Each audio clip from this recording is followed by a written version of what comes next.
كل البلد كانت شاهدة على إن زبيدة مرات عم حسنين كانت بتغير من فاطمة مرات عم مصطفى. زبيدة كانت هي أول واحدة تخش عيلتنا لما اتجوزت عمي الكبير، ومن ساعتها بقت ست الدار بعد ما ست الله يرحمها ماتت. بس زبيدة فضلت ما تخلفش لوقت طويل، وعشان عمي كان بيحبها عمره ما فكر في موضوع العيال. ولما عم مصطفى كبر وحب يتجوز، ساعتها راح أبويا وعم حسنين يخطبوله. راحوا يخطبوله أحلى بنت في الكفر كله، كان اسمها فاطمة. ودخلت فاطمة العيلة عروسة جديدة، كان عم مصطفى روحه فيها، ولأنه كان الصغير كان كل طلباته مجابة. راحوا شهر عسل، ولما رجعوا زبيدة كانت بتغلي في نفسها، محدش هيحب يشوف السعادة في ايدين غيره وهو مش طايلها. ورغم فاطمة كانت على نيتها وكانت بتحب زبيدة كأنها أختها الكبيرة، بس لأ، الغيرة بين السلايف فضلت تكبر وتكبر لحد ما عم مصطفى عزم بيت العيلة كله عشان يقول لهم على الخبر السعيد. فاطمة مرات عمي كانت حامل. زبيدة كتمت القهرة في قلبها وسكتت، وبقت بتلف على الدكاترة زي المجنونة، لكن كلهم قالوا لها ان مفيش ولا عيب فيها ولا في عم حسنين. كل الحكاية ان لسه ربنا مش رايد لهم الخلفة دلوقتي. لكنها عندت وبقت تسأل نفسها، ازاي وانا ست الدار ولسه ما جبتش لجوزي كبير العيلة عيل يتسند عليه ويشيل اسمه ويورثه بعد عمر طويل، وتيجي بنت مفعوصة زي دي تاخد الجمل بما حمل. فضلت زبيدة تفكر لحد ما جارتها ست مؤذية تعرف دجالين ومشعوذين عرفتها سكتهم، ومن ساعتها بقت تدور وتلف عليهم لحد ما نالت مرادها. واحد منهم قال لها إن التمن هيكون غالي أوي عليها مهما تتصور، وإنها عشان تقدر تخلف لازم أن تجيب قطر سلفتها، وبعد ما تخلف فاطمة زبيدة هتنول المراد. ولدت فاطمة وجابت أول ولد لعيلة عبد الهادي، سموه محفوظ، لكنه ما كانش اسم على مسمى، ورغم كده فكان هو روح العيلة. وعم حسنين كان بيعتبره زي ابنه وأول فرحته، وجدي كان طاير بيه طير. وعدت شهور وفاطمة تتعب، وقتها زبيدة قالت لها إنها هتاخد منها الواد لحد ما تخف وتبقى كويسة. وقعدت الزبيدة بالواد، لكنها انشغلت باللي طلبه منها الشيخ لحد ما جت اللحظة الكارثة في حياة العيلة كلها. لما فاطمة صحيت لقيت ابنها محروق وميت قصاد منها. أتاري زبيدة سابت محفوظ والفرن كان شغال وسحف لعنده لحد ما النار مسكت فيه. وفضلت الزبيدة تعيط وتحلف لفاطمة إنه كان بعيد وإنها غابت دقايق والواد دخل لوحده الفرن. ودي نتيجة إن زبيدة ما كانتش بتفكر في الواد ولا كانت حاسة بأي حاجة. كل اللي كان في بالها إنها تعمل اللي قالها عليه الشيخ عشان تقدر تخلف. وقتها قلب فاطمة اتحرق، وعم مصطفى دب في جسمه المرض، ومن يومها عاش هو وفاطمة مراته زي الأغراب تحت سقف واحد. تفوت الأيام وسمعوا الجيران الصغاريت جاية من بيت عم حسنين. زبيدة كانت حامل والندر اتحقق، والدجال خد مبلغ محترم من زبيدة، وكل فترة كان يهددها يا تدفع يا يكشف أمرها. وبعد 9 شهور ولدت زبيدة ولدين توأم. فرحة عم حسنين ما كانش حد يقدر يوصفها. بعد 11 سنة من جوازه من زبيدة أخيرا ربنا رزقهم بالخلف. وبعد 3 سنين زبيدة حملت تاني وبرضه جابت توأم صبيان. ولسه فاطمة في دارها بتتحسر على ابنها اللي مات قبل ما تفرح بيه. وبعد كده ابويا اتجوز وربنا رزقه بيا وسماني مبروكة، لأن لما جيت الخير بدأ يعم والأرض جابت ياما. وبعدها بسنتين جه أخويا أحمد. وبعد فترة جدي مات. أبويا اتخانق مع عم حسنين عشان الميراث، وعم حسين قاله إنه أكتر واحد شقي وتعب على الأرض دي وإنها من حقه، وكمان عيال الأربعة يحتاجوا الأرض أكتر من أبويا اللي خلفته واد وحيد وبنت واحدة اللي هي أنا. وبعدها جابوا عم مصطفى، قال لهم إنه مش عايز حاجة وإنه هيسيب الدنيا زي ما جاها. ساب أبويا البلد وأخدنا ورحنا عشنا في القاهرة. وبعد سنين مات عم حسنين، والأرض فضلت زي ما هي، وبقت من نصيب ولاد حسنين ومراته زبيدة. لكن زبيدة في يوم شتا والدنيا كانت بتشتي، صحيت في عز الفجر، لقت الباب بيخبط، وراحت عشان تفتحه، وفتحت الباب، وكان عابر سبيل. كان راجل شكله وحش وهدومه مقطعة، وباين على ملامحه غضب ربنا. قال لها: دفعت التمن يا زبيدة ولا لسه؟ انت مين؟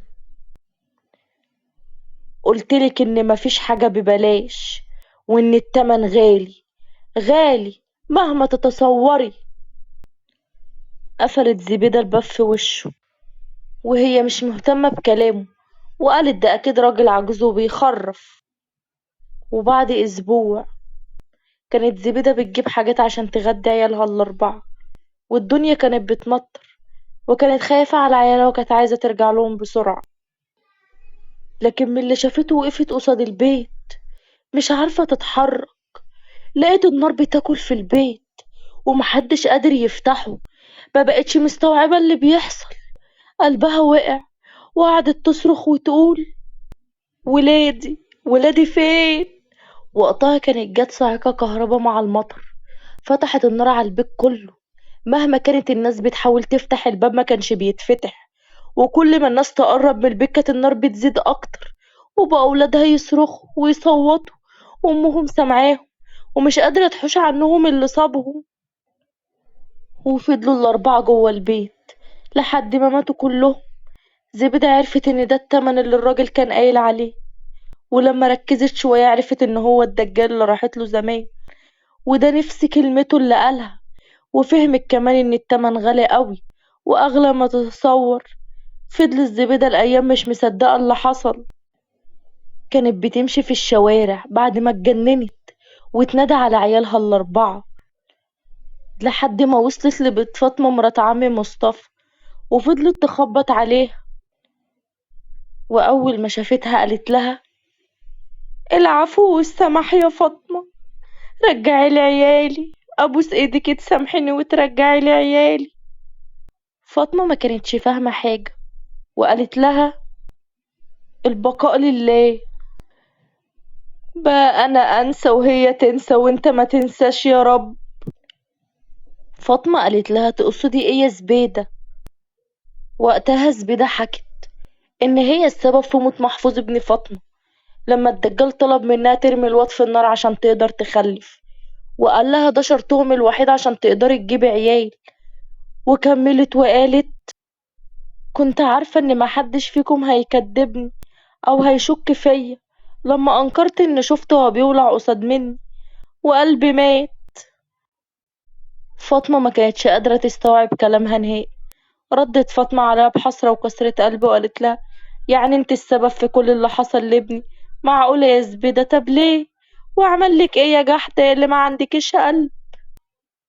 زبيدة فضلت تعيط وتقول لها: السر اللي دفنته عليكم بقالي مدة ومفيش مخلوق عرفه، انا برضو اللي كشفته يا فاطمة، لان ربنا العدل انت املك انتقام الهي، اما انا فخلاص حياتي انتهت. وقتها زبيدة فضلت تحكي وتضحك وتحكي وتضحك، وفضلت تقول لها: سامحيني يا فاطمة، لعنة الغيرة اتقلبت عليا. وبعدها صابها الجنون وعاشت مجنونة بقى حياتها.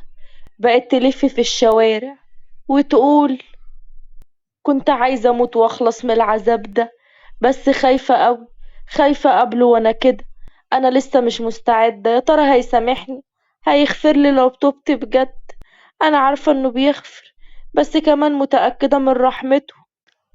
واخر كلام زبيدة قالته: قررت اعيش استغفر لاخر نفس فيا، من عالم، يمكن يغفر لي. وفضلت زبيدة تستغفر ربنا وتقول: بقى انا انسى وهي تنسى وانت ما تنساش يا رب. انا كنت بعمل حساب للمخلوق ونسيت الخالق، نسيت اني كما تدين تدان، خبيت السر عن كل البشر، بس خالق البشر أراد أن يكشفني، سلط عليا نفسي وانتقم مني في أولادي، وده أسوأ أنواع العقاب. وبعد ما أبويا وعم مصطفى دفنوا اللي باقي من ولاد عم حسنين، عرفنا الحكاية كلها من فاطمة. حكاية زبيدة اللي قتلت محفوظ ودخلته الفرن، وحكاية عم حسنين اللي أكل حق إخواته. أبويا قال لعم مصطفى يسيب البلد ويسافر معاه يشاركه في تجارته، وده اللي حصل فعلا.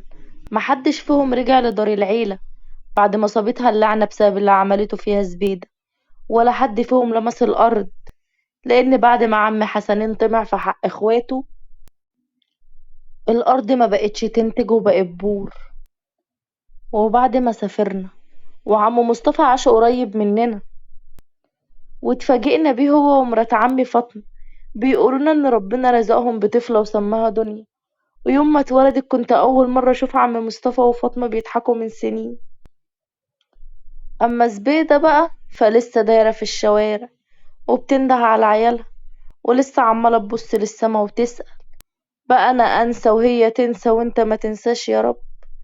وبعد ما خلصت حكاية زبيدة، رسالة مني ليكم: اتمنوا الخير لبعض، ما تخلوش نار الغيرة تعمي عيونكم وقلوبكم، وافتكروا كويس أوي إن الأرزاق متقسمة بعدل وحكمة. مهما عملنا محدش هياخد رزق التاني ولا هياخد أكتر من نصيبه، ونار الغيرة مش بتسيب إلا اللي بيحاول يشعلها. ما تخلوش الحقد والحسد يخليكم تأذوا غيركم أو تضروه. مهما كان الحرمان مر، بس لازم نحمد ربنا، ومحدش رزقه بيزيد ولا بينقص عن حد. كلنا أرزاقنا متوزعة الحمد لله، لكن بأشكال مختلفة. واحمدوا ربنا، نعم ربنا كتير قوي علينا. محدش يبص الرزق التاني، لأن غيرتك طبعا هتضره ولا هتفيدك. بالعكس، كل ما هتبص الرزق غيرك وتحقد عليه بيعود عليك بالضرر أكتر، ويمكن تدمر حياة الحاسد والغيران.